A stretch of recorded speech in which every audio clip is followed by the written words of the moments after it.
औज़ुबिल्लाहिमिनश्शैतानिर्रजीम बिस्मिल्लाहिर्रहमानिर्रहीम। आज हम लोग कुछ सिमिलैरिटीज़ बोल सकते हैं या कुछ डिफरेंसेस रमज़ान और हज के ज़िलहज के महीनों में दोनों के बीच में कुछ डिफरेंसेस हम लोग बोल सकते हैं या कॉमनैलिटीज़ बोल सकते हैं, या हम लोग इसको बोल सकते हैं कि इन दोनों महीनों में क्या डिफरेंसेस है। ओके, आज हम लोग देखेंगे रमज़ान और ज़िलहज के बीच में दोनों में अल्लाह ताला ने इसकी इम्पोर्टेंस क्या बताई है, ज़िलहज की और रमज़ान की क्या इम्पोर्टेंस बताई है, ये हो सकता है, या इन दोनों के बीच में क्या क्या डिफरेंसेस है, इस तरीके से भी हो सकता है। ओके, अभी हम लोग रमज़ान और ज़िलहज के बीच में दोनों के बीच में हम लोग डिफरेंसेस देखते हैं। रमज़ान क्या है? रमज़ान कुरान का महीना है।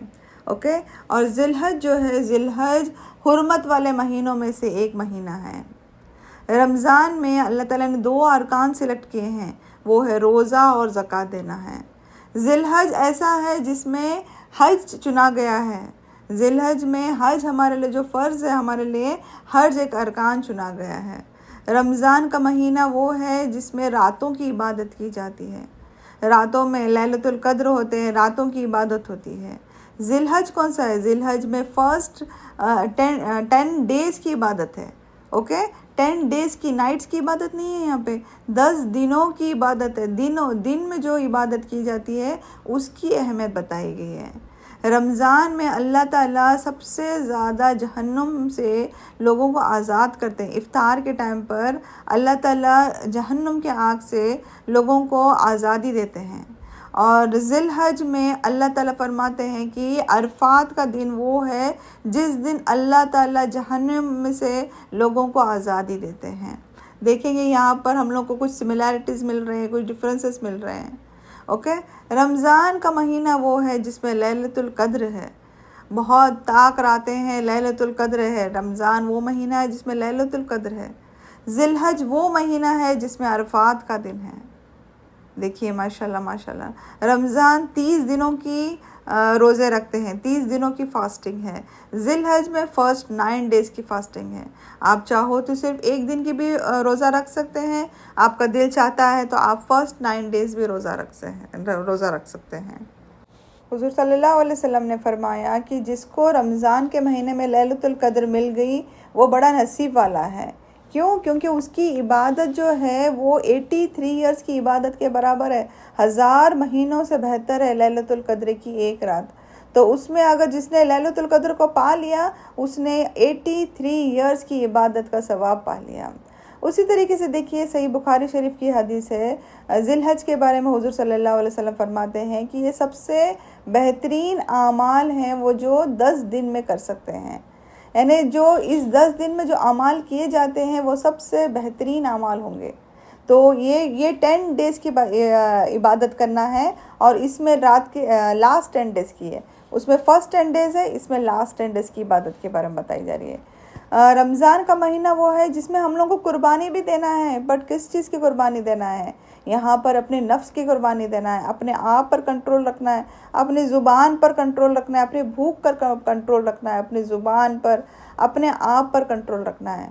रमज़ान वो महीना है जिसमें अपने आप पर कंट्रोल रखना, हर चीज़ की कुर्बानी देना है। सिर्फ नहीं हम लोग खाने पीने की कुर्बानी दे रहे, ज़ुबान की भी कुर्बानी देना है, अपने आप पर कंट्रोल रखने की, अपने नफ्स पर, अपने भूख पर, और हर एक चीज़ की कुर्बानी देना है। और ज़िलहज वो महीना है जहाँ पर हम लोगों को जानवर की कुर्बानी देना है। जो जानवर जो कुर्बानी के लिए इस्तेमाल किए जाते हैं, भेड़, बकरी, गाय या ऊँट हो, उसकी कुर्बानी देना है। रमज़ान वो महीना है जिसमें कुरान नाजिल हुआ था। सबसे इम्पॉर्टेंट चीज़ थी कुरान। हमारा कुरान जो नाजिल हुआ था वो है रमज़ान का महीना। ज़िलहज का महीना वो महीना है जब ज़िलहज यानी जो मक्का, जो काबे शरीफ जो बनाया गया था वो थे इब्राहिम अलैहिस्सलाम और इस्माइल अलैहिस्सलाम।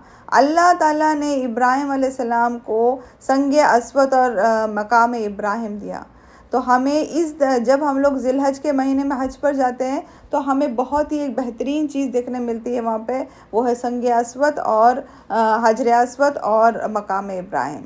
ओके, हम लोग जो हजर अस्वद देखते हैं वहाँ पर और मकाम इब्राहिम जो देखते हैं वो है, हम लोग ज़िलहज में जब जाएंगे तो इंशाल्लाह हम लोग वो चीज़ें देख सकेंगे। रमज़ान का महीना वो है जब रमज़ान के महीने में 30 दिनों के रोज़े रखे जाते हैं। ज़िलहज का महीना वो है जिसमें फ़र्स्ट 9 डेज़ रोज़े रखे जाते हैं। रमज़ान का महीना वो है जब सेलिब्रेट होती है, 30 दिन के बाद हमारी ईद सेलिब्रेट होती है। बट ज़िलहज में सिर्फ 9 दिन होते हैं, 9 दिन के बाद हमारी ईद सेलिब्रेट होती है।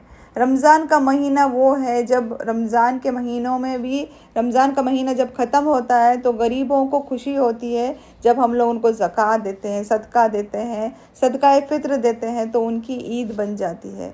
उसी तरीके से ज़िलहज में भी गरीबों के लिए अल्लाह ताला ने कुर्बानी रखा है। जो कुर्बानी का जो गोश्त आएगा जब हम लोग गरीबों में बांटेंगे तो उनकी ईद बन जाएगी।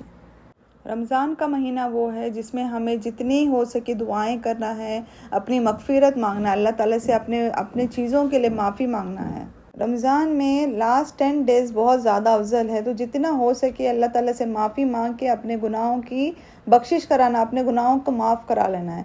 उसी तरीके से ज़िलहज में हमारे पास सिर्फ़ और सिर्फ फ़र्स्ट 10 डेज़ मिलते हैं, फ़र्स्ट 9 डेज़ मिलते हैं। जितना हो सके उस टाइम पर दुआ करना है, अच्छा काम करना है, सदका करना है, गुनाहों की माफ़ी मांगना है और अल्लाह ताला से मग़फ़िरत पाने की कोशिश करना है। देखिए, अब ये बहुत सारी चीज़ें माशाल्लाह हम लोग इसमें बोल सकते हैं, डिफरेंसेस, सिमिलैरिटीज़। एक इम्पॉर्टेंट चीज़ ये है कि रमज़ान में अल्लाह ताला ने हुज़ूर सल्लल्लाहु अलैहि वसल्लम ने हमें एक बहुत स्पेशल दुआ सिखाई है। रमज़ान में दुआ क्या है? लास्ट 10 डेज़ में हमें दुआ करना है, अल्लाहुम्मा इन्नका अफ़ुव्वुन तुहिब्बुल अफ़्वा फ़अफ़ु अन्नी। उसी तरीके से ज़िलहज में भी हुज़ूर सल्लल्लाहु अलैहि वसल्लम ने हमको एक दुआ सिखाई है। और वो क्या दुआ आती है? तिरमिज़ी की हदीस से हुज़ूर सल्लल्लाहु अलैहि वसल्लम ने फरमाया, ला इलाहा इल्लल्लाहु वहदहु ला शरीका लहु लहुल मुल्कु व लहुल हम्दु व हुवा अला कुल्लि शैइन क़दीर। ये दुआ कब सिखाई गई है? ये हमें अरफात के दिन जितना हो सके हमें पढ़ना है। तो अल्हम्दुलिल्लाह ये थे डिफरेंसेस बोल सकते हैं आप, या सिमिलैरिटीज़ बोल सकते हैं, या कॉमन जो चीज़ें हैं रमज़ान में, ज़िलहज में जो है, ये इन दोनों महीनों की ये इम्पोर्टेंस है। अल्लाह ताला हम सबको इस महीनों को अच्छी तरीके से इबादत करने वाला बनाए, हमारे गुनाहों को अल्लाह ताला माफ़ करे, हमें इस दुनिया में और आखिरत में कामयाबी अता फरमाए। अल्लाह ताला हमें जहन्नुम की आग से बचाए और जन्नतुल फिरदौस अता फरमाए। आमीन।